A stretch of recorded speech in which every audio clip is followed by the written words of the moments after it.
E bora de mais Superman, porque é isso que o povo quer, é isso que o povo precisa. Fala galera, tudo beleza? Arthur Dias aqui, sejam bem-vindos a mais um Folhando Quadrinhos. E bom, já faz algumas semanas que ele simplesmente ligou a louca no James Gunn e a gente foi simplesmente metralhado e fuzilado com tanto anúncio do DCU. Há uns meses atrás já, o James Gunn ele tinha pego e feito o anúncio dos principais filmes que vão compor esse novo universo, que vão abrir esse universo, que querendo ou não já começou no momento que vocês estiverem vendo esse vídeo, com o filme do Besouro Azul, que eu não vou poder falar muita coisa porque eu tô gravando um tantinho antes de lançar o filme, mas esse universo ele já iniciou, ele já tá em andamento, só que a gente vai começar a ver realmente as coisas andando, as coisas acontecendo lá para 2025, mas a gente já teve muita coisa, a gente já teve muito anúncio, a gente já teve muita confirmação, principalmente envolvendo o Superman, envolvendo o Superman Legacy. A gente teve confirmação de personagens que vão aparecer no filme, a gente teve confirmação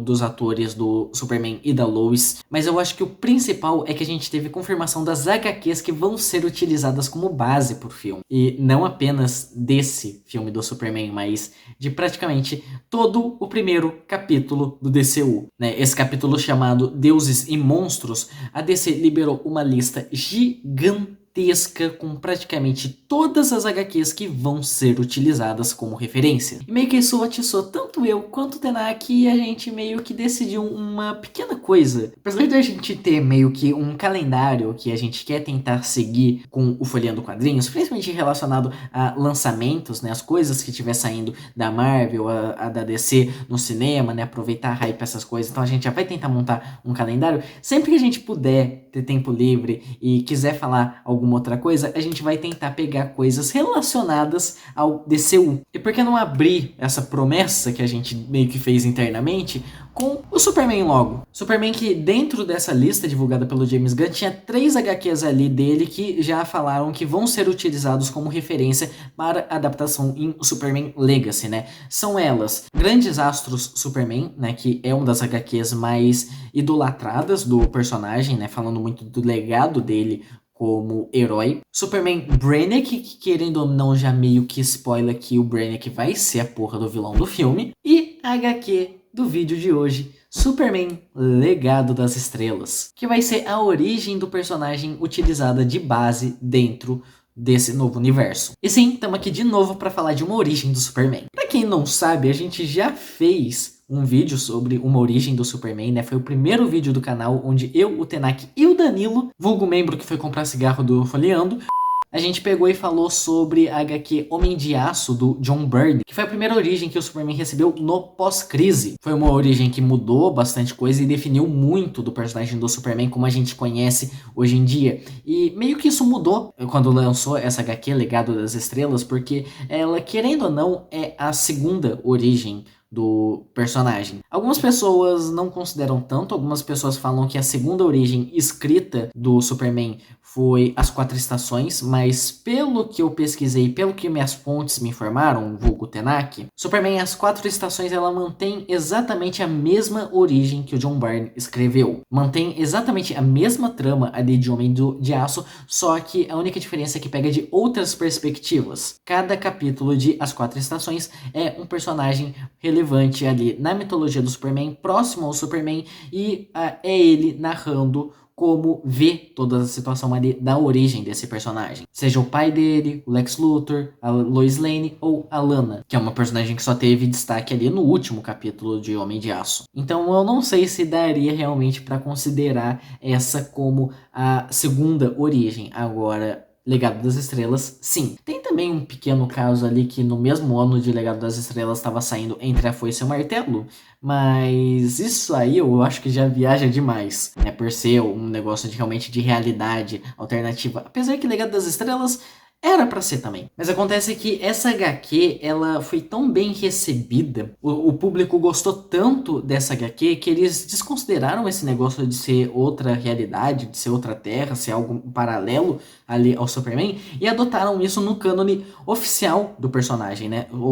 Legado das Estrelas substituiu a origem do Homem de Aço. Apesar que ela não ficou tanto tempo assim, porque alguns anos depois ela já foi substituída novamente por Origens Secretas, do John Byrne, e depois teve o reboot dos Novos 52, fazendo a origem do Superman mudar de novo. Mas acaba que essa origem do Legado das Estrelas e a do Homem de Aço são as duas mais aclamadas, né? Muita gente ainda considera a do Homem de Aço a melhor origem do Superman, a origem definitiva do Superman, tanto que, querendo ou não, ela foi a que a gente escolheu para abrir o Folheando Quadrinhos, mas existe muita briga relacionado qual dessas duas origens é a melhor. E eu já vou entregando que eu pessoalmente gostei muito mais de Legado das Estrelas. A HQ é essa, finalmente falando de que quem criou essa HQ foi escrita por Mark Waid e ilustrada por Lenny Francis Yu. Eu não sei quem é um ilustrador, mas o simples fato de ser escrito por Mark Waid, eu acho que isso já hypa bastante. E eu tô muito triste de não estar com a minha edição aqui de Melhores do Mundo autografada por ele. Mark Waid é aclamado como um dos melhores roteiristas de HQ, né? Ele é muito aclamado tanto na Marvel quanto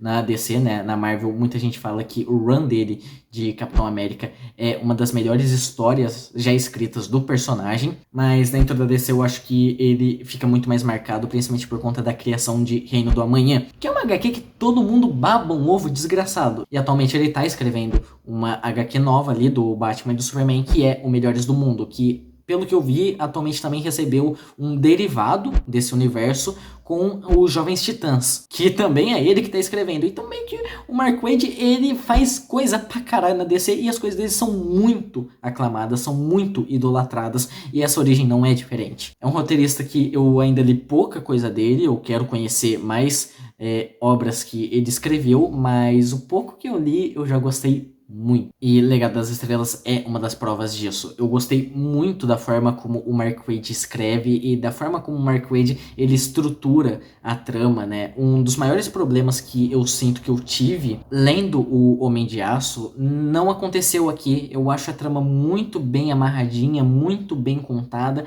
e num ritmo simplesmente perfeito. O início ali da HQ, né, as 3 primeiras edições, ela é bem semelhante com algumas coisas que acontecem realmente na run do John Byrne, né, no como o John Byrne ele inicia essa origem do Superman, né, como aquela questão de ter um primeiro capítulo que é muito focado naquela questão de Krypton, né, Krypton explodindo, por que Krypton tá explodindo e a fuga do Kal-El ali do planeta. Um segundo capítulo que é mais ele começando a atuar como Superman, um pouco da questão dele com os poderes, e um terceiro capítulo realmente para surgir essa figura do Superman. Uma estrutura muito parecida com esse primeiro capítulo do John Byrne mesmo, só que lá ele dividia um capítulo só em 3 atos diferentes. Aqui não, aqui são 3 edições. Mas dá pra ver que é uma estrutura bem semelhante para aí sim realmente começar a trama real da HQ. Mas logo nesse início eu acho que eu já gosto muito da forma como o Mark Waid ele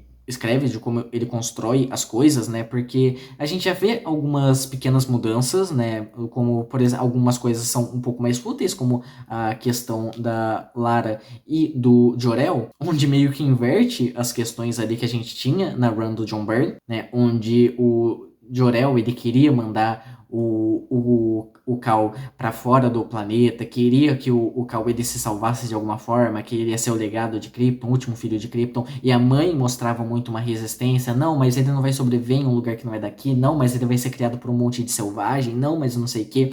Aqui no Legado das Estrelas é o contrário, a Lara, ela quer muito salvar o filho, quer mandar ele para outro lugar, e mesmo que vai estar longe dela, ela simplesmente quer que o filho sobreviva, e o Jor-El, ele tem essa resistência, ele tem esse negócio, não, mas será que ele vai sobreviver?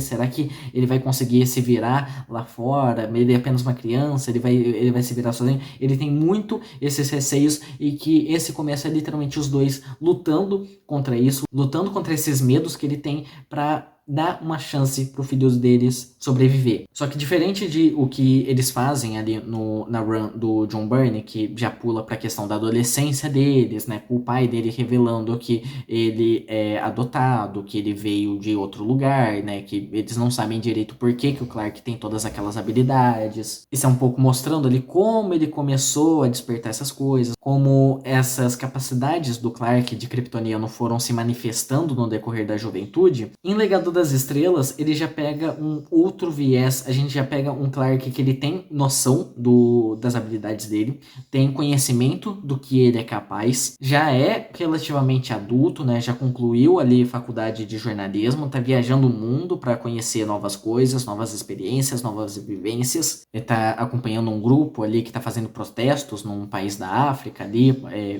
pelos seus direitos, por sua cultura, para não serem menosprezados por outros povos ali, dentro do próprio país mesmo, onde tem aquele pessoal que ele é mais de elite e olha para tudo de cima, né? Trata a cultura dos outros povos ali como se fosse apenas lixo. E tá ali o Clark acompanhando meio que essa luta política, essa luta por direitos e também muito da corrupção que acontece por conta disso. Essa questão de um povo ali começar a lutar pelos seus direitos, lutar por sua história, por sua cultura, e enquanto os poderosos, né, os chefões ali, os governantes, eles veem isso com um risco, até mesmo manipulando alguns atentados contra essa frente. E é nessa situação que o Clark se vê obrigado a agir como Superman meio que publicamente. E mostra muito do receio que o Clark tem em relação a isso, muito por conta da criação que ele teve ali com os pais em Smallville, que sempre mandaram ele esconder essa questão dos poderes, esconder as habilidades, mas sempre acontecia situações em que ele precisava se revelar de alguma forma, e quando ele revelava que ele tinha capacidades sobre-humanas, todo mundo se afastava dele. Isso é uma coisa que eu achei muito legal, né? Essa questão de sempre que ele tá se englobando em algum ambiente, que ele está se dando bem com um certo grupo de pessoas, acontece algo que acaba afastando todo mundo dele e esse personagem se torna muito sozinho, e isso, querendo ou não, contribui para essa questão de querer conhecer mais, dele querer explorar mais, dele querer ir atrás de outras pessoas, de outras vivências, para ir nessa situação de risco mesmo, que ele é obrigado a se expor completamente, ele decidir, não, eu quero ajudar as pessoas. Eu não quero mais pegar e esconder esses meus poderes. Eu quero abraçar esse legado da onde eu vim, seja lá onde for, seja lá o porquê me mandaram pra cá, mas eu quero abraçar esse legado e eu quero fazer algo por quem me recebeu. Eu quero fazer algo pela Terra. Tem também aquele negócio, né, que o Jor-El e a Lara, quando o Kal, ele foge de Krypton, ele deixa meio que um tablet na nave, e esse tablet tem os registros ali de Krypton. E por mais que o Clark não saiba decifrar o que está sendo dito, o que está escrito ali naqueles registros, ele fica contemplando toda a questão da civilização de Krypton, ele fica deduzindo como era aquela civilização, quais eram seus costumes, e entende muito aquela questão do S, né, que é o manto que ele estava envolto quando criança, né, e ele fala que pensou que aquilo era uma marca de família, né, como se fosse um brasão de família, mas que aquilo tinha um peso muito maior dentro da civilização de Krypton. Aquilo englobou o planeta praticamente inteiro, o que acaba incentivando mais ainda ele a ser essa questão de trazer o legado da raça original dele. E outra coisa que eu gostei bastante nisso é de como isso desperta meio que uma crise de inferioridade no Jonathan. Essa questão do Clark, ele querer descobrir mais sobre as origens dele, da onde ele veio e esse legado que ele tem para carregar aqui na Terra, e o Jonathan sentir que ele tá sendo deixado para trás, que o Clark não tá mais dando tanto valor assim para ele e para Martha. Enquanto a Martha, ela já incentiva muito essa iniciativa do filho de tentar se descobrir. Só nesses 3 primeiros capítulos ali, eu acho que já tem bastante coisa que eu pego e eu gosto bastante dessa origem, né, a forma como ela é estruturada, mas o decorrer disso eu também gosto muito, porque esses 3 primeiros capítulos, né, eles têm uma continuidade ali, né, essa questão do Clark viajando, as consequências do ataque que acontece, o líder dessa revolução ele morre, né, para desencadear esse negócio. Eu vou me tornar algo, vou me tornar alguém que vai proteger o planeta. Tem a questão ali do disfarce dele, né, de tipo, ele tentar esconder o Superman, criando uma outra persona que é o Clark Kent mesmo, o cara mais atrapalhado, o cara mais bobão ali do planeta de Ares, caramba, mais tímido, mais recluso. Mostra a mãe dele ajudando ali a ele construir essa máscara para se disfarçar, para se misturar no meio das pessoas, enquanto o verdadeiro ele é o Superman. É um negócio legal,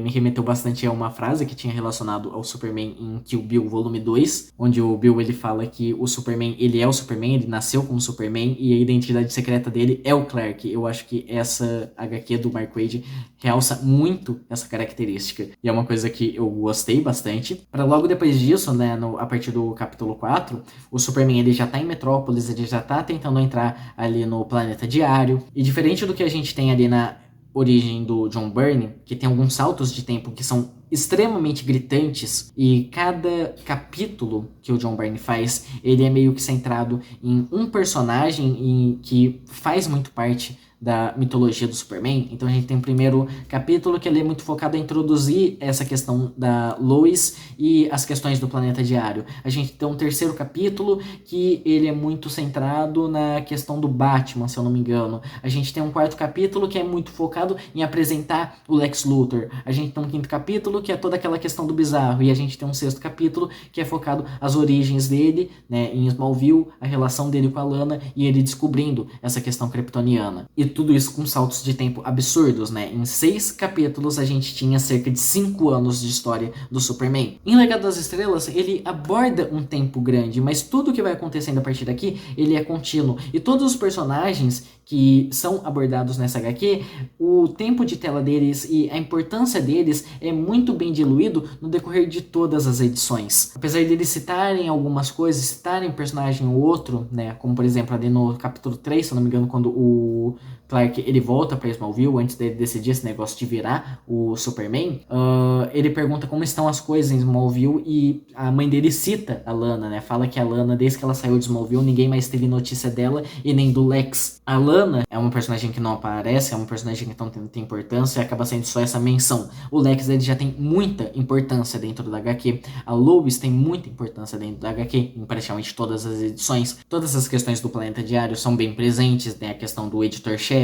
O Jimmy, né, que é um personagem que acompanha bastante essas histórias do Superman, né? O fotógrafo ali da equipe, é bem presente nessa HQ também. A gente tem outros personagens que acompanham, como por exemplo um outro chefe ali, que ele tá abaixo do editor que contrata o Clark, e ele é completamente babaca, ele fica cutucando ali o Jimmy Olsen, fica meio que fazendo bullying com ele, né, fica provocando a Lois a todo momento, inclusive provocando esse negócio dela tá fascinada nessa lenda urbana sobre um cara voador que sai salvando todo mundo, antes do Superman se revelar realmente como Superman, no traje ali que ele fez junto com a mãe e tudo mais. E é tudo muito consistente, é tudo muito coeso. Até quando ele pega pra abordar outros períodos de vida do Clark, é muito bem justificado o porquê que há essa volta, o porquê há esse flashback. Muito disso em relação à figura do Lex, que logo depois que o Super ele realmente se revela para a sociedade, ele começa a ter notoriedade, o Lex ele já começa a manipular, ele já começa a atacar algumas coisas, né? A presença do Lex é muito para trazer aquele negócio do Superman como uma ameaça, né? Trazer esse negócio do Superman é alguém de fora, o Superman é alguém que não é do nosso planeta, ele é um alienígena e ele tenta provocar essa desconfiança na figura do Superman. Então ali no começo do capítulo 4 mostra que tem um monte de helicóptero militar rondando a cidade, né, por conta de alguns ataques que estão ocorrendo, algumas coisas estranhas que estão acontecendo, e o Lex começa a manipular para esses helicópteros atacarem tudo quanto é lugar, explodirem um monte de parte de Metrópolis, forçando o Superman a se revelar. E depois quando o Super ele descobre, né, que é o Lex que tá manipulando tudo aquilo, ele fica meio em choque com a mudança que o Lex acabou tendo, e acaba querendo ou não sendo meio que acusado de ter atacado o Lex Luthor, e a partir daí só vai piorando tudo, né? Até a mídia ali junto do Super e do Lex, o Lex até tenta passar por bom moço ali, falando que tá apoiando o Superman os caramba, e o Superman olha com desprezo pra ele, e no ego do Lex, né, isso já é uma grande afronta contra ele. E eu acho que é até legal a forma como estruturam essa questão do Lex Luthor. Eu gostei bastante do Lex Luthor nessa HQ, muito mais do que eu gostei ali dentro do Homem de Aço, porque a gente vê um Lex Luthor meio rei do crime, um Lex Luthor manipulador, um Lex Luthor que ele é muito ardiloso no que ele vai fazendo, né? E o que a gente vê aqui com o Lex tentando manipular pro Superman ser mal visto dentro da sociedade, cara, é uma queda de Murdock com o Superman. E é muito bom, é realmente muito legal. E quando começa essas questões, né, do Lex tentando ferrar a vida do Superman completamente, ele chama o Clark para uma entrevista, né? Porque o Clark ele escreve o texto incriminando o Luthor pelos ataques militares que aconteceram e tudo mais, né? O Lex ele traz muito essa questão de Krypton, ele traz um monte de teoria relacionado ao Superman, dele ser um alienígena, do porquê que ele tem aqueles poderes, a questão do Sol amarelo, né? A questão de ser um planeta muito afastado, o planeta dele provavelmente ser muito afastado, uma gravidade muito pesada, né? E a questão da radioatividade do Sol amarelo alterar a forma como o corpo dele se comporta, a questão da gravidade do planeta dele ser muito pesada, ser o que permite ele voar no planeta Terra, já mostrando muito essa questão do intelecto filho da puta que o Lex Luthor tem, porque ele consegue pegar essas teorias com muito pouco e todas elas certas, todas elas corretas, até mesmo descobrindo exatamente qual o planeta do Superman, descobrindo qual a origem do Superman antes do próprio Superman. O Superman ele fica conhecendo sobre todas aquelas questões de Krypton, de Kryptonita, o passado dele, os pais dele, através do Lex. Isso é simplesmente absurdo. E é por conta de todas essas questões, né, que abordam a questão do passado dos dois juntos, né, a amizade que os dois tinham ali na adolescência, né, mostrando como os dois se conheceram, como era o Lex na escola, que ele já era um completo de um babaca, né? Como ele não tinha muita interação social, como ele não sabia muito bem lidar com as pessoas, né? Ele tentava ajudar, ele tentava fazer algumas coisas, ele tentava realmente ser bom para os outros, mas ele não era compreendido, ele não era bem visto, todo mundo tratava ele como louco, né? Tratava ele com certo desprezo, e a atitude dele simplesmente não ajudava, como aquela parte que mostra uma aula e o Lex ele começa a exemplificar muito do que a professora tá falando, utilizando os colegas como exemplo, né? Tipo, a gente pode analisar fatos. A gente sabe que fulano é o admirador secreto de fulano, porque sempre que aparecem as cartas na mesa de tal, é quando os dois têm aula juntos. A gente sabe que fulano faz tal coisa porque tal coisa. Então, tipo, ele vai meio que entregando todo mundo, ele vai falando os poderes de geral, todos os maiores segredos, como se não fosse nada. Simplesmente exibindo a porra do seu intelecto superior. E já mostra essa questão do fascínio do Lex, né, por vida alienígena, por vida extraterrestre, mesclado aos motivos pelo qual ele foi pra Smallville e os primeiros experimentos dele relacionado à Kryptonita, que por sinal foi o que destruiu a amizade dele com o Clark, né, o fato do Lex ter revelado a Kryptonita pro Clark, o Clark ter tido toda aquela reação com o Kryptonita, né, o Lex falando, a Kryptonita é inofensiva para os humanos, né, o Clark, ele se sente afetado pela radiação do minério e o Lex, ele entende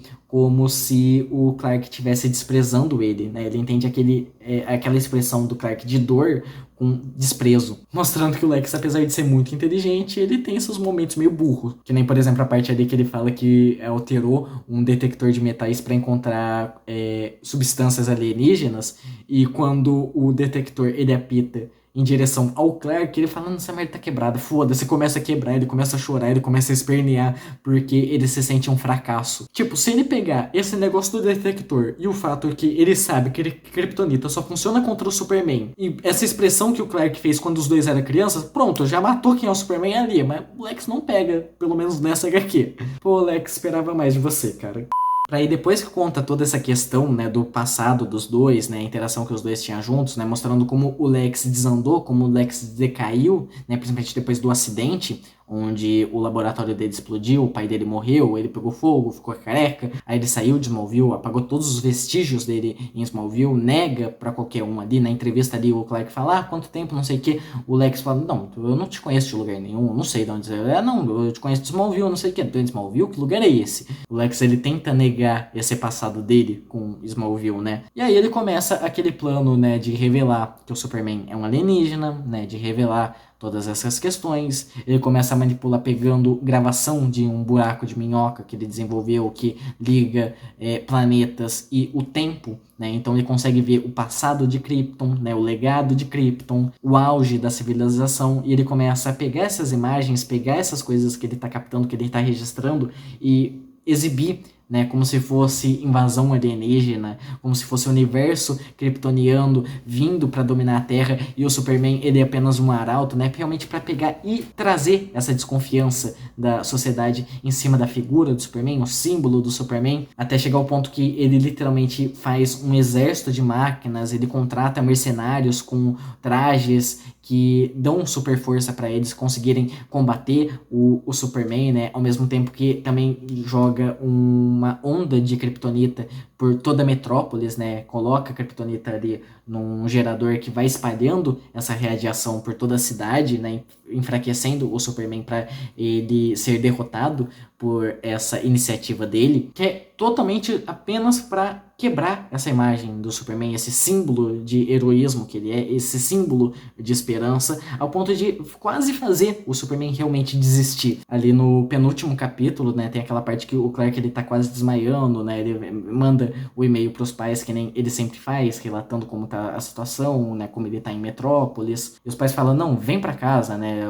você já fez o suficiente, você já ajudou pessoas o suficiente, mas você não precisa se colocar em risco numa situação como essa. E mesmo assim ele pega e ele vai, mesmo enfraquecido, mesmo com todas as chances contra ele, ele vai pegar e vai tentar provar quem ele é, vai tentar provar os seus valores. E com a ajuda da Lois e do Jimmy, ele consegue derrotar essa suposta invasão kryptoniana e expor o Lex Luthor, né? A Lois, ela desativa esse dispositivo que tá criando ilusões, né, para parecer que essa invasão ela é muito em maior escala do que realmente é. E o Jimmy, ele é quem lidera um primeiro grande apoio ali à figura do Superman após essa suposta invasão kryptoniana, quando ele presencia o Superman salvando eles, né, enfrentando essas máquinas, enfrentando esses soldados. Tanto que é uma cena muito bonita, né, porque o cara ali que tá se passando por general kryptoniano, né, ele pega e rasga a roupa do Superman,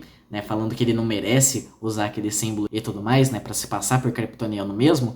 E o Jimmy, ele pega e traz esse manto, né, como se fosse uma bandeira quando ele vai pra linha de frente enfrentar esse exército. Por mais que ele não tivesse chance absolutamente nenhuma, ele vai pra linha de frente, ele coloca todo mundo ali pra proteger o Superman carregando o símbolo dele. É uma cena que eu acho muito legal. Mas, bom, eu acho que eu tô elogiando um pouco demais. Tem coisa que eu não gostei muito na forma como a HQ acaba abordando, muito tá relacionado também à arte. Eu gostei muito do traço da HQ, né? Eu realmente achei interessante a forma como ele constrói os quadros e tudo mais. Só que eu acho que já não é tanto aquele Superman que eu realmente gosto, que eu realmente aprecio. Não é aquela questão que nem foi, por exemplo, na run do John Byrne, no Homem de Aço, que a gente até comentou que o Superman ele tinha muito esse aspecto mais humano, né? Esse aspecto de proximidade com o leitor e proximidade com os outros personagens que estão ali junto a ele. Então, por exemplo, o Superman aparece perante os policiais, né? Ele tá em pé de igualdade ali, né? Os dois, eles estão no mesmo plano, do mesmo tamanho, da mesma altura, igual. Já que em Legado das Estrelas, o Superman ele tem mais essa figura messiânica mesmo. As primeiras aparições do Superman, né, realmente usando o manto, usando a capa e tudo mais, a gente tem um ângulo muito de baixo para cima, tratando o Superman realmente como algo superior, algo até mesmo divino. Outra coisa que a HQ tem muito é algumas cenas que são realmente mais de impacto, que ou são páginas duplas ou uma página inteira com apenas uma arte do Superman salvando as pessoas, salvando alguma situação, como aquela cena da ponte e tudo mais, e todas elas têm um pouco esse ângulo, baixo para cima, e todas elas tratam a figura do Superman como algo a ponto de ser gigantesco, é muito exagerado, é muito forçado, realmente para trazer como aquela figura é grandiosa perante a humanidade. Funciona, né, de acordo com o que ele tenta retratar nesse final, né, trazer essa questão do Superman como uma possível ameaça, de acordo com o Lex Luthor, mas eu acho que já não é tanto uma figura que eu realmente gosto do Superman. E pra mim, onde isso conturba mais ainda é quando a gente tem as cenas do Superman realmente relacionados ao Lex Luthor, ou outros vilões que vão aparecendo no decorrer da HQ, como esse mercenário, porque dá uma presença pro Superman que, além de ser extremamente grandiosa, ela é imponente e assustadora. Todas as cenas que o Superman ele vai confrontar o Luthor, o Superman aparece com muita sombra, onde você consegue ver apenas a luz nos olhos dele, né? O olho ali já pegando fogo, até mesmo o símbolo, né? Até mesmo o S, ele aparece meio sombreado, né? Como se a roupa do Superman ela estivesse preta e o único traço de cor que permanecesse fosse o símbolo do S mesmo. Fora algumas atitudes do Superman que elas são realmente muito mais agressivas do que a gente imagina do personagem, como aquela parte que ele salva a Lois, né, e o cara começa a falar que o chefe dele queria negociar com o Superman sobre essa questão da invasão kryptoniana que vai acontecer e tudo mais, para serem poupados e o caramba, e atrás tem um monte de drogas, né, tem muita metanfetamina sendo produzida, e o Superman simplesmente passa o raio na sala toda, totalmente na ignorância. Então, querendo ou não, esse é um Superman que, apesar de eu ter gostado bastante, né, de trazer algumas questões clássicas do personagem, trazer um pouco essa questão dele como um símbolo de esperança, um símbolo de bondade, né, tem essas questões dos ideais dele, que é muito presente na introdução do personagem nos 3 primeiros capítulos, né, depois ainda se mantém realmente presente,